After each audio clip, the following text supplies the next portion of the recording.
Welcome back to AR Tales. In today's story, we explore what happens after this single text. My girlfriend texted, "I'll be staying at Jake's tonight.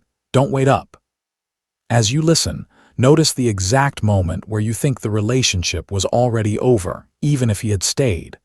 My girlfriend texted, "I'll be staying at Jake's tonight." "Don't wait up," I replied. "Thanks for letting me know." That was it. No fight, no long argument, just one clear thought in my head: you have made your choice. Right now it is 4 in the morning. My phone is on silent. Kendra, my ex-girlfriend, 25, has been blowing up my screen with desperate messages. 3 hours ago, she was banging on my door.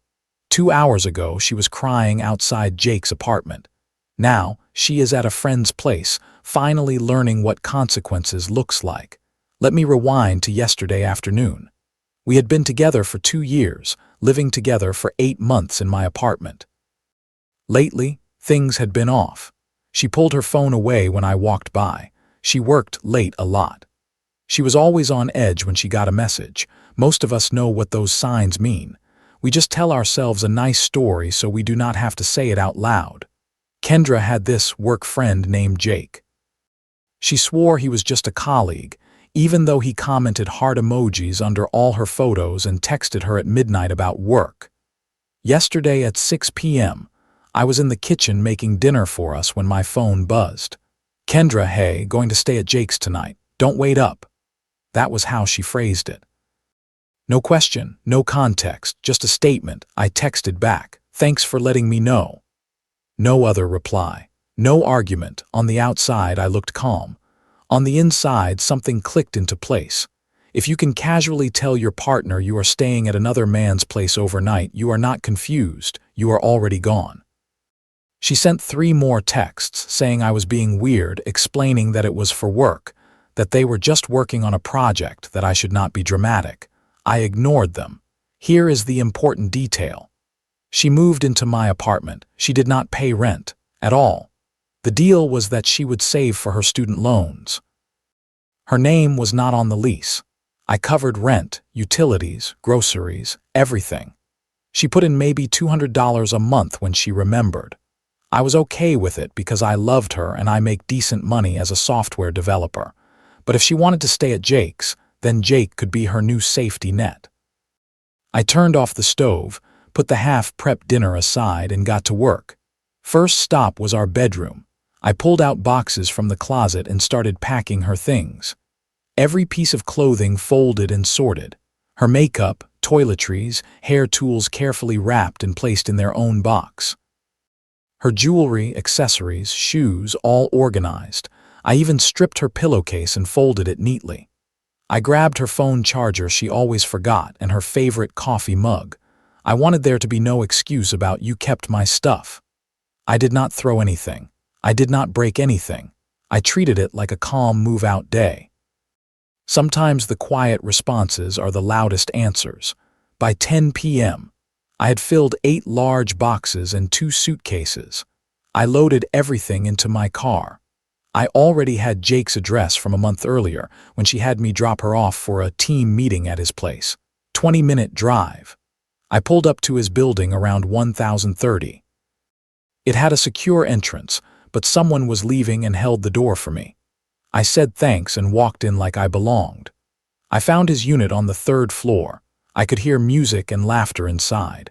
It did not sound like spreadsheets and deadlines. I stacked all 8 boxes and both suitcases neatly outside his door. Then I took a picture for my records. On top of the boxes, I left a note. "Kendra's belongings as requested. She is all yours now, her ex." Then I went home. On the way, I called a 24-hour locksmith. He met me at the apartment. I had the locks changed, the door code updated, the whole thing. $180, and not a single part of me felt bad about it. Back inside, I removed her profiles from my Netflix and Spotify. I canceled the credit card I had given her for emergencies that had turned into a daily Starbucks allowance. I removed her from my gym membership and Amazon account. Then I went back to the kitchen, finished cooking the dinner I had started earlier, opened a beer, and watched a movie. At 11:45 p.m., the first call came in, then another, then texts. Kendra, what is this? Why is my stuff at Jake's? This is not funny. Pick up the phone now. I am coming home. Around 12:30 a.m., she reached our door. The knocking started, then the doorbell, over and over. I texted her once. You chose to stay at Jake's. I helped you move. Please stop disturbing the neighbors. She called 83 times in the next hour. I put my phone on silent and went to bed. At 3 a.m., my phone rang from another number. I answered, thinking it might be an actual emergency. It was her friend, Mia's phone. Kendra's voice hit me at full volume. You cannot do this. You cannot just kick me out. You moved out when you decided to spend the night at another man's house, I said. I just helped your stuff catch up to you. It was one night for work. Nothing happened. If it was work, your company would have paid for a hotel. You chose Jake's bed. We were not doing anything. We were just talking. It does not matter now. Your stuff is there. You are there. We are done. Where am I supposed to live? She asked. You chose Jake's last night. That seems like your answer. He has a girlfriend, she said. She showed up and saw all my stuff. She is freaking out. Sounds like Jake's problem, I said, and yours. You did this on purpose. I did exactly what you asked, I answered. You wanted to stay at Jake's. Now you can stay there. She started sobbing, not quiet regret tears. Angry, shocked tears from someone who never thought the rules applied to her. I have nowhere to go. You should have thought about that before, I said. I will call the police. Please do, I answered. Explain how your ex packed your belongings and delivered them to the address where you said you would be staying. I am sure they will find that interesting. I hung up. By 4 a.m., she had sent 127 messages, threats, apologies, more threats. My favorite one said, "You will regret this when you are alone forever." Honestly, I would rather be alone than be someone's backup plan while they shop for better options. The next morning at 8 a.m., my landlord called. Your girlfriend is here, he said. She is saying there is a mistake with the locks. There is no mistake, I said. She moved out last night. She says she is on the lease. She is not, I told him. Never has been. I can send you the original lease. No need, he replied. I have it. She is very insistent, though. She is also no longer my problem, he chuckled. Got it, I will handle it. By 9 a.m., the flying monkey started. First was her mom, Darlene. How dare you throw my daughter out on the street, she said. She chose to stay at another man's house, I said. I simply facilitated her move. She made one mistake. No, I said. She made a choice. I respected it. You are legally required to give her 30 days' notice. She was never a tenant, never paid rent, no lease. She was a guest who chose to leave. She will sue you. For what? I asked, dropping her belongings off at the address where she told me she would be staying. You are a monster. I am a man who will not be disrespected in his own home, I said. Have a good day. Then Jake called. Bro, what the hell? He started. How is your girlfriend handling the news? I asked. That was messed up. What was messed up was you inviting my girlfriend to sleep over, I said. It was not like that. Then you will not mind if I forward your Instagram messages to your girlfriend, I said. The ones where you call Kendra baby and describe what you want to do to her. Silence. Yeah, I said. Kendra left her iPad signed in. I saw everything. Screenshots saved. You do not understand, he said. I understand perfectly, I told him. You wanted to play with someone else's girlfriend. Now you can have her full time. Congratulations. I do not want her stuff here, he said. Then tell her to come get it, I replied. That is between you two now. He hung up. Around noon, Kendra showed up at my place with a police officer. The officer said, she claims you illegally evicted her. Officer, I said, she was a guest. Yesterday she texted me that she was staying at Jake's. I packed her belongings and delivered them to that address. She has never paid rent, never been on the lease, and has no tenant rights. He turned to her. Ma'am, do you have proof of residency, a lease, rent receipts, anything? I lived here, she said. My mail comes here. I showed the officer the text where she said she was staying at Jake's and the screenshots of messages between her and Jake planning their night. His eyebrows went up. Ma'am, he said, it appears you left voluntarily and he delivered your belongings to where you said you would be. This is a civil matter, not criminal. I have nowhere to go, she repeated. That is not his responsibility, the officer said. You will need to make other arrangements. He left. Kendra stood there, staring at me. How could you do this to me? She asked. How could you text me that you are staying at another man's house and expect me to be okay with it? I replied. It was a test, she said. I wanted to see if you would fight for me. If you really loved me, you would have been jealous. If you really loved me, I said, you would not play games. You failed your own test. You were supposed to chase after me, she said. I am not a dog, I said. I do not chase, I replace. Her face shifted from entitled to panicked. Replace me, she repeated. Already texted Tori, I said. Coffee tomorrow. Tori is her old friend. Kendra stopped inviting her to things because she was too pretty. Tori is actually kind, smart, and we always got along.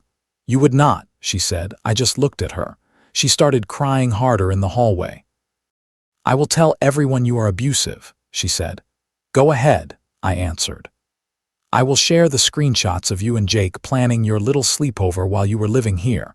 Your friend group already knows. Mia texted me earlier, apologizing for your behavior and telling me you cannot stay with her because she does not support cheaters. That part was true. Kendra had already posted a "my crazy ex" rant on Facebook. I responded once, calmly, with screenshots. She deleted the post quickly. Over the next few days, the entitlement reached a new level. Kendra started couch surfing. Jake's girlfriend kicked him out, so he moved back in with his mom. Kendra tried to stay there too. His mom said absolutely not. Kendra bounced between 3 different friends in 2 days before they all tapped out. Apparently, she becomes unbearable very fast. Then I got a call from my credit card company about suspicious activity. Someone had tried to use the canceled card to book a hotel room. When that failed, they tried to apply for a new card using my social security number. Attempted identity theft. Luckily, I had already frozen my credit after I canceled her card. The application was flagged and denied. I called the non-emergency police line and filed a report. The detective said attempted identity theft is a felony. He asked if I wanted to press charges. I told him I would think about it. Then my mom called. Kendra just called me crying, she said. Of course she did, I replied. She says you made her homeless, my mom said. She made herself homeless when she chose Jake's, I said. Good, my mom replied. I never liked her. She was a leech. Your dad and I were taking bets on how long you would put up with her. You could have warned me, I said. Would you have listened, she asked. I paused. No. Exactly, she said. By the way, she asked me for money, said you owed her 3 months of support. What did you say? I asked. I laughed and hung up, my mom said. I love my mom. That afternoon, I got a LinkedIn notification. Kendra's boss, Walter, viewed my profile, then he sent me a message. Hey, he wrote, odd question. Is everything okay with Kendra? She listed you as her emergency contact and also as a reference for a salary advance. We broke up 2 days ago, I replied, when she decided to stay at her coworker Jake's house. Jake from accounting, he asked. That is the one, I said, he replied. They both called in sick today and yesterday. Interesting coincidence. We have a strict policy about coworkers dating. Thank you for the information. 2 hours later, Kendra called from another unknown number screaming. You got me fired, she said. You got yourself fired, I said, by dating a coworker. I was not dating him, she said. Your boss seems to think otherwise, I replied. How am I supposed to live without a job, she asked. Maybe Jake can support you, I said. Oh wait, he got fired too. This is all your fault, she said. No, I replied. This is all your fault. You chose Jake. You chose to lie. You chose to play games. Every consequence you are facing comes from your choices. I am going to sue you for ruining my life, she said. With what money? I asked. And which lawyer is going to take the case of I cheated and faced consequences? She screamed something I could not even understand and hung up. Later, I had coffee with Tori. She told me everything. Apparently, Kendra had been bragging to their friend group about how she had me wrapped around her finger and was setting up Jake as a backup. She called me her starter boyfriend and said she was practice dating with me until she found someone better. Tori showed me screenshots. My favorite message from Kendra said, "He is so stupid, pays for everything, and thinks I am actually going to marry him. Jake is already planning our future once I dump this loser." Tori looked sorry. "I wanted to tell you," she said, "but I did not have proof." "Do not be sorry," I told her. "I needed to see it for myself." Tori also told me that lately, Kendra had been spamming the group chat, calling me abusive and evil. No one responded. They had all seen the screenshots of her and Jake. She even admitted the staying at Jake's thing was just to make me jealous. The coffee date went well. Tori is funny, smart, has her own career, her own place, her own car. We set a dinner date for Friday. Kendra found out. Small friend group, fast news. One of the last texts I got from another unknown number said, "You cannot date my friend." Blocked. The final part of this mess came when she tried one last time to push her way back into my life. After getting fired, dumped by Jake, rejected by his mom and their friends, she rented a U-Haul and showed up at my place. She told everyone she was moving back in, and I had no legal right to keep her out. She brought her cousins, Rodney and Dirk, to act as muscle. The problem for her was that I was not alone. I was having lunch with my buddy Carlos, who is a cop off duty, and my brother Felix, who is 6'3" and a powerlifter. We were watching the game when we heard noise outside. We stepped out and saw Rodney trying to mess with my lock and Dirk loading my patio furniture into the U-Haul. Kendra was directing them like she owned the building. Carlos walked forward. "Gentlemen," he said, "that is breaking and entering and that is theft. I suggest you stop." "Who are you?" Rodney asked. Carlos showed his badge. "Someone who is about to arrest you if you do not put that furniture back." They put it back very quickly. "I have rights," Kendra said. "I lived here." "Ma'am," Carlos said, "from what I understand, you were a guest who left. You do not have any legal claim to this place." "He has my things," she said. "Everything of yours was delivered to Jake's last week," I said. "My grandma's necklace is still in there," she said. "You mean the necklace you are wearing right now?" I asked. She looked down. There it was on her chest. "That is a different one," she said. Felix laughed. "She is really bad at this," he said. Rodney and Dirk started backing away. "Look," Dirk said to me, "she told us you were holding her stuff hostage." "I have receipts from the locksmith," I said. "Photos of her belongings at Jake's door and the text where she said she was staying there. Want to see?" "We are out," Dirk said. "Sorry, man." They left with the empty U-Haul, leaving Kendra standing there. Meanwhile, the detective from the identity theft case had been watching the pattern. She tried to open a phone plan in my name 2 days earlier. That was enough for me. I told him I wanted to press charges. This morning, he called. They arrested her last night. She is being charged with 2 counts of attempted identity theft, 1 count of fraud, and 1 count of harassment. She had been calling my work pretending to be my wife, making up emergencies. Her bail was set at $5,000. Darlene called. "You need to bail her out," she said. "Why would I bail out someone who committed crimes against me?" I asked. "She has learned her lesson," she said. "Has she?" I asked, because she tried identity theft twice and would not stop harassing me. "This will ruin her life," Darlene said. "She ruined her own life," I replied. "What do you want from me?" "We want you to help her," she said. "I want nothing from any of you," I said. "I want you to never contact me again." "She loved you," Darlene said. "She loved my apartment and my money," I answered. "There is a difference." According to the detective, if she is convicted, she will likely face probation, restitution, and possibly jail time if she violates probation. It will make future jobs hard, especially in finance, which is what she wanted. Jake texted one last time. "This is all your fault," he wrote. "How is living with your mom?" I replied. "Your girlfriend dumped you, you lost your job, and you burned your reputation at work. Still think this is my fault?" He told me to go away. I blocked his number. As for me, things are calm. Tori and I are taking things slow, but she is the opposite of Kendra. She pays for dates sometimes. She has her own goals. She does not play games. My apartment is quiet. My bank account is recovering. My credit is locked down. The last text I got from Kendra before her arrest said, "You will never find anyone like me." Honestly, I hope that is true. Here is what I learned from all of this. Lesson 1. When someone tells you they are staying at another person's house for the night, believe them and treat it like the choice it is, not a test you have to pass. Lesson 2. If a partner is living in your home rent-free and still treats you like a backup option, you are not in a relationship. You are running a free hostel. Lesson 3. Games like testing your jealousy are not signs of love. They are signs of emotional immaturity and manipulation.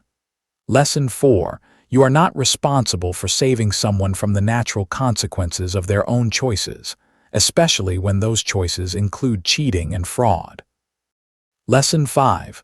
Protecting your boundaries can look harsh from the outside, but it is often the only way to protect your sanity, your finances, and your future. Lesson 6. When friends, family, and even employers start seeing the same pattern, the problem is not the ex who walked away. It is the person repeating the same behavior. What about you? At which point in this story would you have ended the relationship, and do you think delivering her stuff to Jake's door was fair or too far? And have you ever watched someone turn a test into the end of their own relationship?